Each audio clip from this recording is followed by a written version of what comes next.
Hello and welcome to the knowledge academy by Akram sir. आज के इस वीडियो में हम लोग क्लास 8 के एक्सरसाइज 1 के बी के क्वेश्चन नंबर 7 और 8 को सॉल्व करेंगे। तो चलिए क्वेश्चन नंबर 7 और 8 को सॉल्व करते हैं। क्वेश्चन नंबर 7 में दिया है कि रिक्त स्थान को भरें, यानी फिल इन द ब्लैंक दिया है। क्वेश्चन नंबर 1 है, इसमें का -8 का व्युत्क्रम है। व्युत्क्रम मतलब होता है उल्टा। जैसा अगर 2/3 है तो इसका व्युत्क्रम पूछा जाए तो क्या होगा, 3/2, यानी कि उल्टा कर दे, नीचे वाला ऊपर और ऊपर वाला नीचे। तो उसी तरह इसके नीचे कुछ नहीं है तो क्या है, 1 है। तो -7 का व्युत्क्रम क्या होगा, 1/-7 लिखिए या -1/7 लिखिए।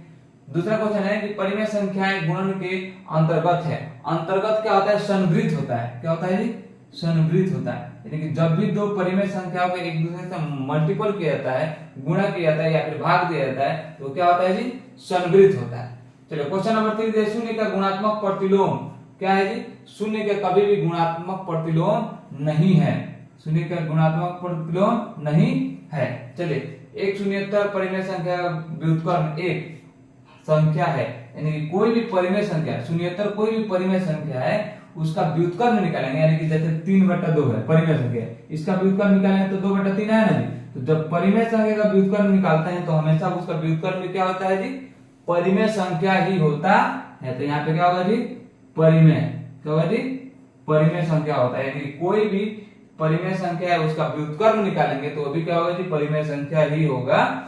चलिए लास्ट है 5 नंबर का व्युत्क्रम नहीं होता, यानी कौन ऐसी संख्या है जिसका व्युत्क्रम नहीं होता है। तो शून्य लिखिए या फिर 0 लिखिए। शून्य का व्युत्क्रम नहीं होता है क्योंकि देखिए 0 होता है तो 0 के नीचे कुछ नहीं होता है तो क्या होता है, 1 होता है। जब इसको हम लोग व्युत्क्रम करते हैं तो 1/0, और 1/0 का मतलब क्या है, इनफाइनाइट। तो इसका कभी भी 0 का व्युत्क्रम नहीं होता है, यानी कि शून्य का व्युत्क्रम नहीं है। ठीक है, चलिए अब आते हैं क्वेश्चन नंबर 8 पे।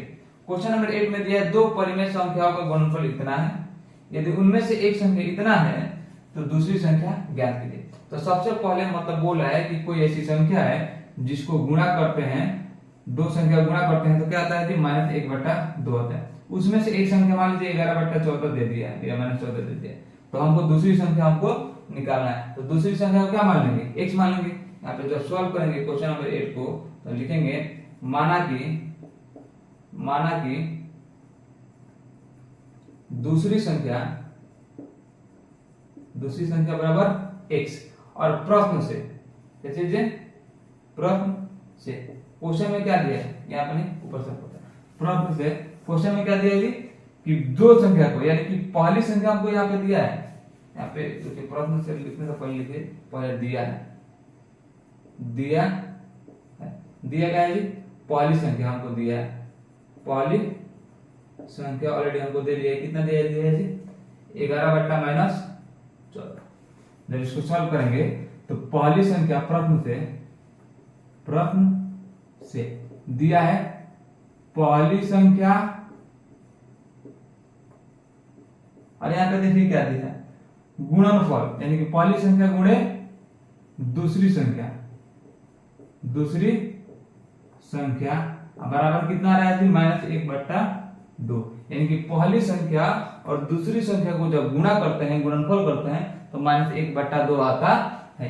पहली संख्या हम लोगों को क्वेश्चन में दे दिया है, कितना दिया है जी, 11/-14, और दूसरी संख्या को हम लोग क्या मान लेंगे, x, और यहाँ पे -1/2। सॉल्व कीजिए, x को सिंगल कीजिए, ये गुणा में उधर गया तो भाग में, या फिर कर दीजिए इसको उधर जाएगा तो उल्टा हो जाएगा, यानी पलट लेंगे, यानी कि x = -1/2। जैसे ही इधर जाएगा तो नीचे वाला ऊपर, ऊपर वाला नीचे, यानी कि -14/11 हो जाएगा। माइनस कट गया, यानी माइनस प्लस, और 2 से कितना आएगा जी, 7।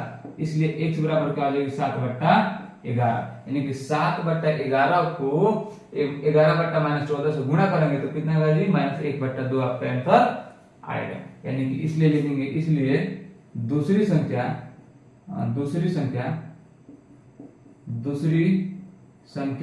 बराबर क्या है जी, 7/11 आपका आंसर हो गया।